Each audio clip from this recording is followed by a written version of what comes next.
Okay, so we have three guest speakers today. I'm here, I exist solely for one reason, which is to make sure that they adhere to the 25-minute limit, right? Yes. So now I know what you're thinking. You're thinking, how could a weak old man like myself possibly enforce such a thing? There are three of you, there's one of me. Yeah, well, guess again. Come, boys, girls. These are our best and strongest students. Sarah Constantinople. Yeah, what? No? That's not your name? No. What's your name? Alana. Olana. Olana Verhoeven? No. Oh. Okay. All right. And, of course, Victor Shakopoulos. What? It's Tyler. Tyler? Mm-hmm. Tyler Verhoeven? No. Ah.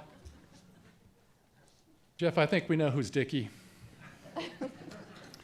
Well, okay, so going forward, the first person coming up is going to be Colm Kelleher, and he is going to talk on the UAP and parapsychology, lessons learned from managing a Pentagon classified study. So,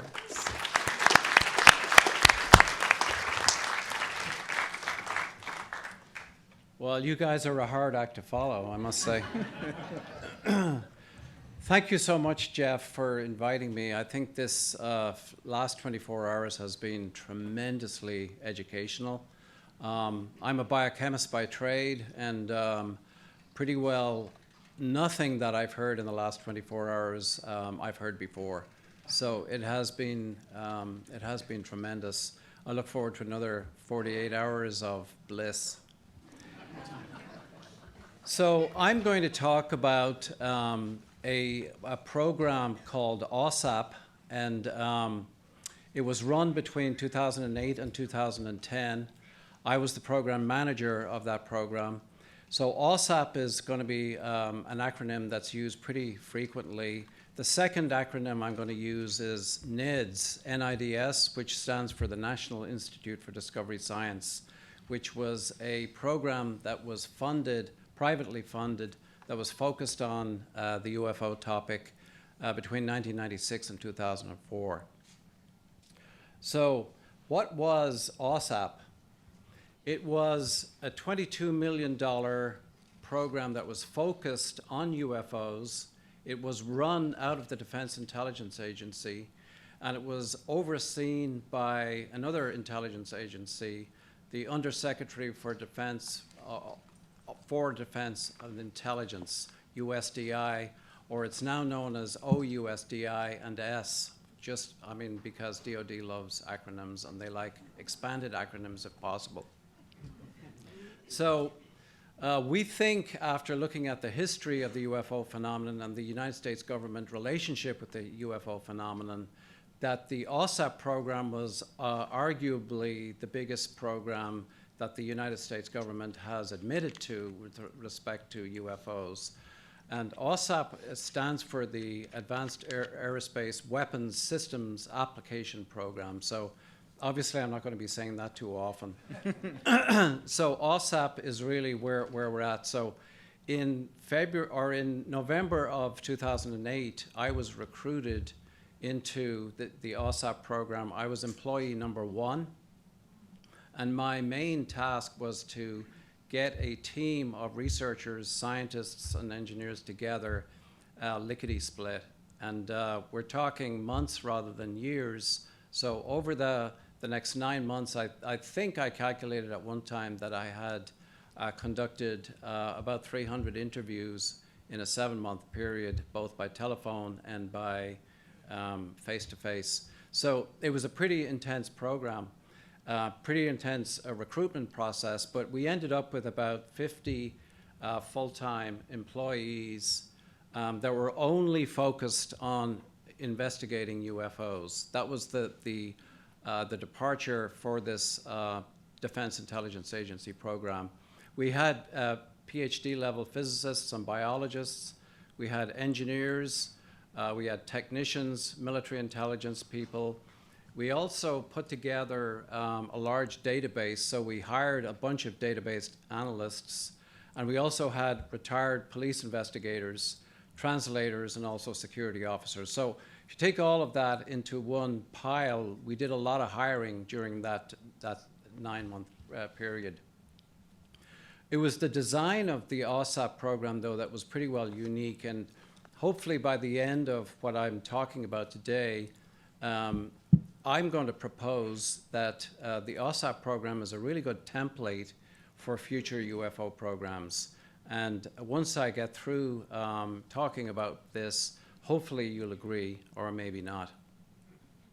The focus for OSAP was twofold. Number one, it was exclusively focused on measuring UFO performance. In other words, sensors were used to capture UFO performance. But the second and more controversial part of the OSAP program was that it was investigating effects of UFOs on people. And that sort of began to once you started following that data stream of looking at effects of UFOs on people, you started getting into physiological effects, you started getting into pathological effects, psychological effects, and ultimately what ended up was that once we started interviewing people, we started getting evidence of paranormal effects as a result of interactions with UFOs.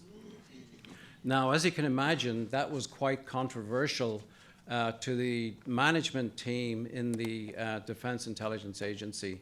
But the working group that I was associated with were a set of engineers and a set of scientists at DIA who were incredibly interested in designing a program where both of these arms of research were baked into the program. And so we baked it in terms of training investigators, in terms of database structure. In fact, the entire database that we created was focused not only on UFO performance, but also on effects of UFOs. So OSAP was primarily a field research program. It was not, it was not a contract to generate a whole bunch of white papers. We were definitely focused and we were engineered to get out into the field and do a lot of research. So this slide here really sums up the ethos that surrounded both OSAP and also the National Institute for Discovery Science. We knocked on a lot of doors. One of our sort of departure points was a place called Skinwalker Ranch, which was in the northeastern Utah. And we knocked on dozens and dozens of doors in northeastern Utah. And the upshot of this was that we began to ask the question whether or not the paranormal activity and UFO activity that was on Skinwalker Ranch was unique to Skinwalker Ranch, or was it actually, was Skinwalker Ranch, just a sort of a drop in the ocean that happened to be really well studied. And after going in a 2-mile radius around the property, we knocked on every door within a 2-mile radius of the Skinwalker Ranch, and we found that there was a plethora of activity that happened in the area around Skinwalker Ranch. So we got answers to our questions pretty quickly. Skinwalker Ranch was not unique. There was nothing sort of nothing unique about it.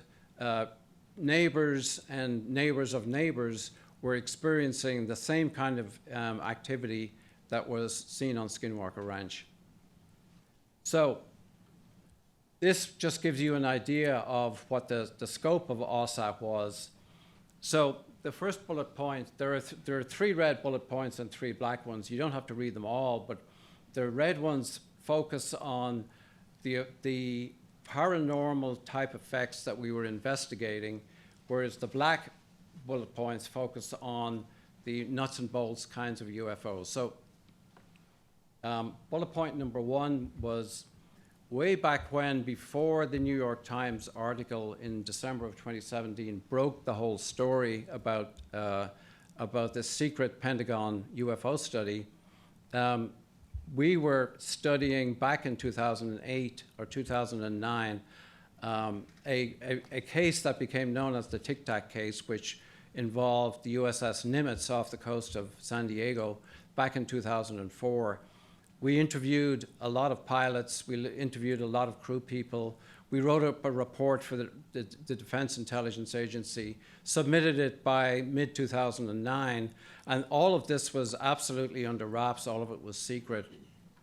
And then, of course, the New York Times came out in December of 2017 with the story about the Tic Tac case.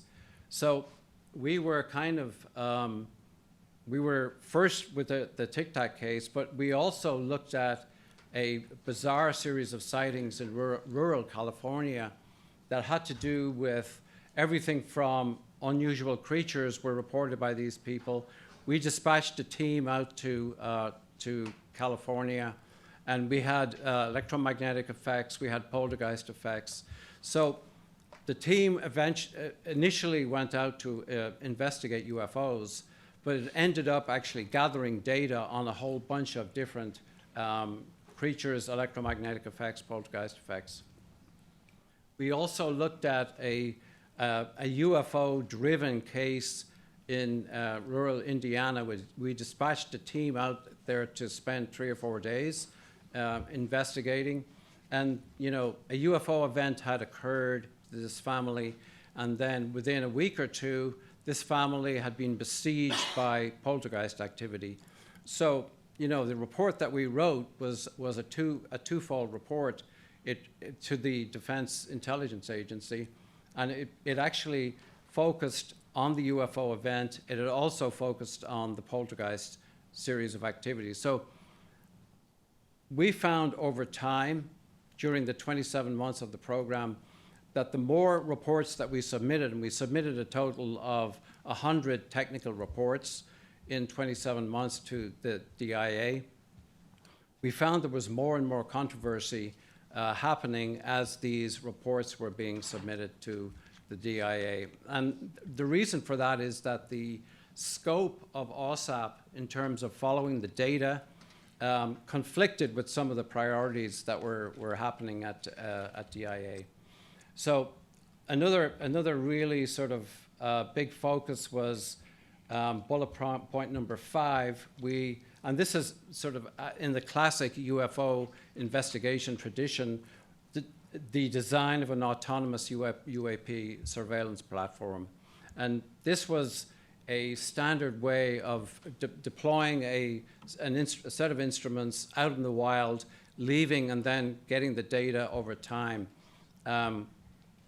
We had gone through with mechanical engineers, we had designed, we had software engineers involved, and we had a very, very preliminary prototype of this, this surveillance platform when the program ended at month number 27.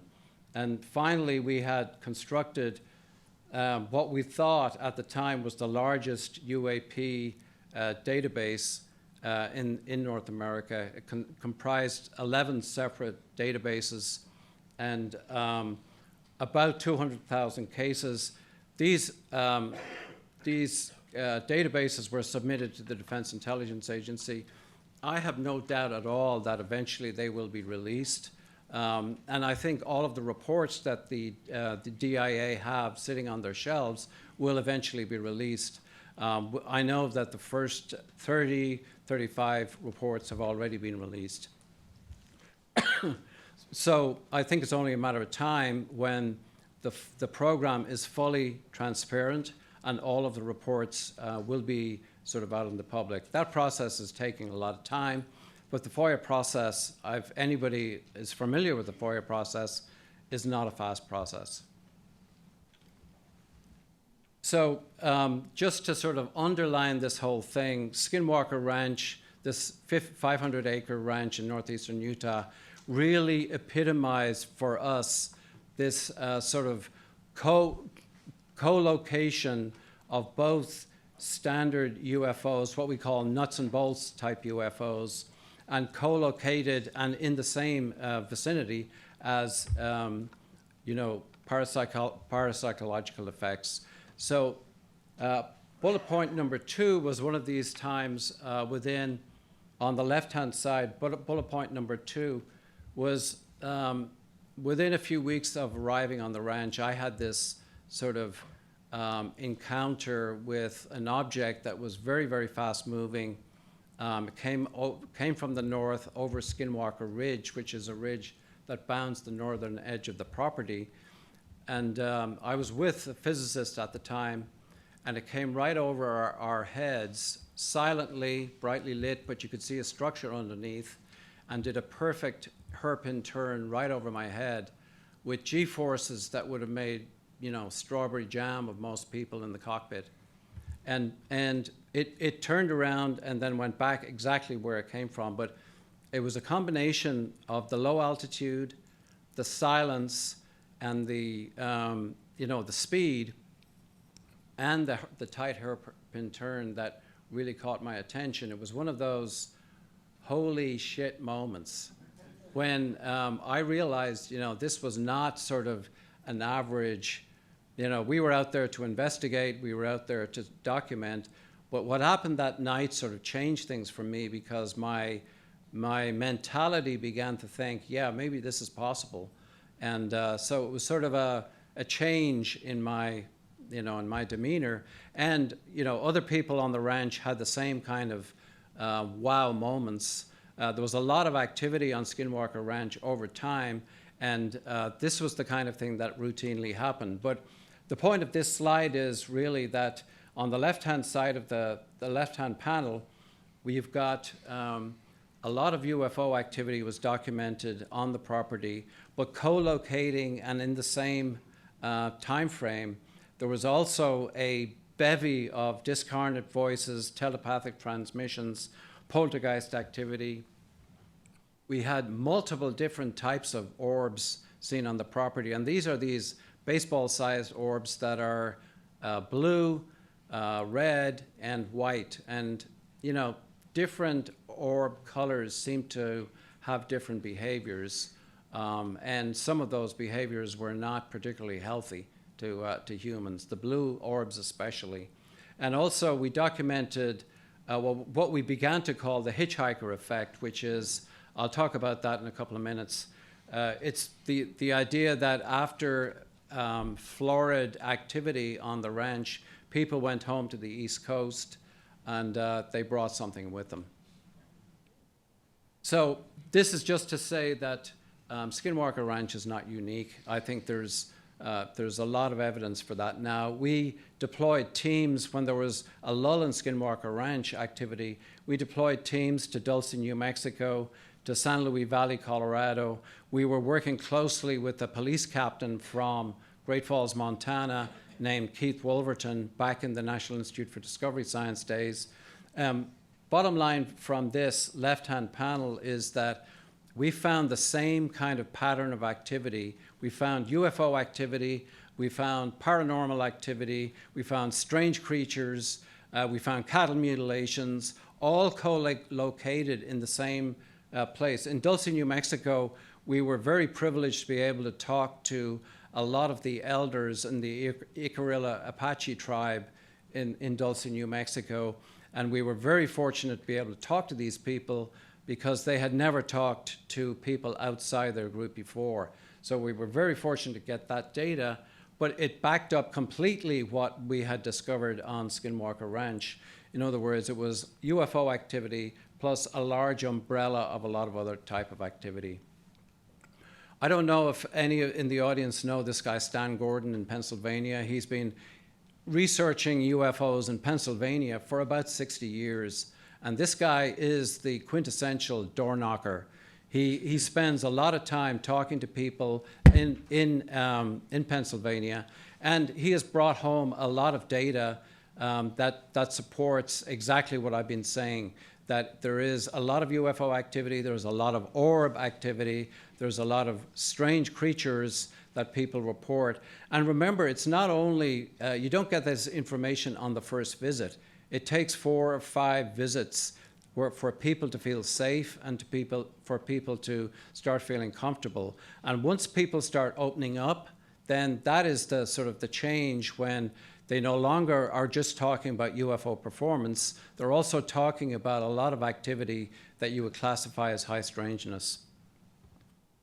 So very briefly, the hitchhiker effect really was coined from Skinwalker Ranch. We had 5 DIA, TSSCI clearances, analysts who were deployed basically to check the place out. I mean, the whole thing was, is this for real, or is there's a bunch of people making this stuff up? So we had 5 analysts deployed at different times. All 5 of them had florid experiences while they were on the property. Once they got home, paranormal activity started erupting in their homes. Family people, kids, wives began to experience paranormal activity as well as poltergeist activity. Hitchhiker effect happened on a much sort of more subtle, low-level way to myself, to Robert Bigelow, to George Knapp as a journalist who has spent a lot of time on Skinwalker Ranch. He has experienced the same thing. A lot of people who have been on the property have experienced this, bringing stuff home, but not to the same sort of in-your-face effect that these 5 DIA analysts experienced. That was a sort of a departure. So this is a sort of a humorous slide because what part of the hitchhiker effect, left panel shows a sort of a drawing that was done on some of the family members of this guy who had brought stuff home with them. And this is what they, both kids and the wife saw at different times in their home in Virginia, which is what, 2,500 miles away from Skinwalker Ranch. This stuff started happening. These creatures are anatomically impossible, to use Jeff's term. But I mean, you cannot have a dog that's running fluidly at 20 miles an hour on 2 feet. And this was a sort of a feature of these creatures. The right-hand panel, it shows that this is not a unique thing to Skinwalker Ranch. It's actually a composite rendition of dozens and dozens of sightings that were gathered from this woman, Linda Godfrey. Last slide, I'm going to talk about the role of deception in this whole thing. I'm just going to talk about the 2 top, or the top horizontal panels and the bottom horizontal panels. The diagonal panel, I don't have time to talk about, but it's kind of interesting. But we had the good fortune to interview Colonel Barry Hennessy, who is the head of AFOSIPJ, Air Force Office of Special Investigations, which is the counterintelligence arm of the United States Air Force. And its role is to protect special access programs and advanced technology. Its role is also to engage in deception and covert programs to mask the special access programs that they have. And frequently, according to Colonel Barry Hennessy, it's very common to use the UFO phenomenon in a deceptive way to perpetrate rumors, to perpetrate innuendo regarding, crashes of, advanced prototypes are turned into UFO crashes and stories about UFO crashes. We also asked him about the so-called Northern Tier sightings, which is that in the 1970s, we had Loring Air Force Base in Maine, Smith Air Force Base in Wisconsin, Malmstrom Air Force Base in Montana, Minot Air Force Base in North Dakota. All of these Air Force bases were plagued by UFO activity during the 1970s and 1980s. Colonel Hennessy was pretty frank in telling us that, yes, some of these were ours. We were using these as penetration detectors to see what the rapid reaction to an emergency would be on these Air Force bases, which are extremely important. They're there for the sort of defense of the United States against incoming over the North Pole. But he said a good, 50% of these cases, they had no idea who was invading their airspace. So the top panel here is basically saying that Colonel Hennessy was saying that there was very, very frequent deceptive programs that were being deployed to fool people into thinking that UFOs were there, where in fact it was just a cover for special access programs. Bottom panel and left-hand side, NIDS, National Institute for Discovery Science, investigated about 150 separate cases of black triangles during the 1990s and the 2000s. And it was a remarkable sort of data set because they were almost identical cases from all around the United States. People were seeing these large, football field-sized objects, triangular in shape, brightly lit, extremely low flying, and we're talking treetop level. We're not talking 1,000 feet, treetop level, and completely silent. They were flying over people's homes and homesteads in the United States. They were floating down interstate highways. And, after the first 10, we began to say, if this is a United States Air Force special access program, these pilots are absolutely crazy. They're probably on DMT.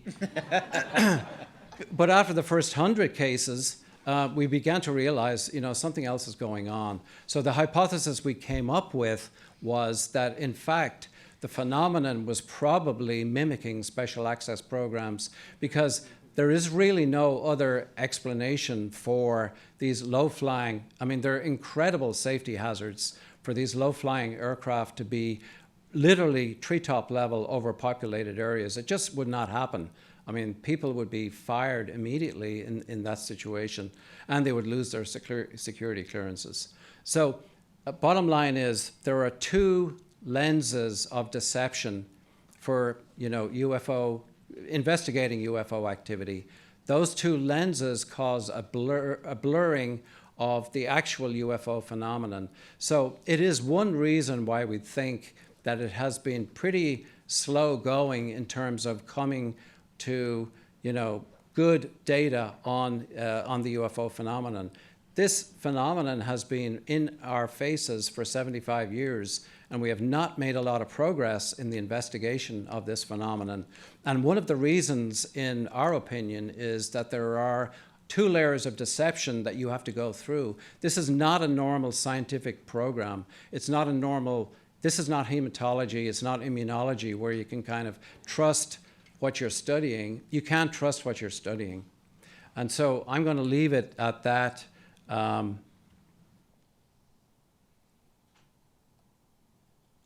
And I don't think there's questions.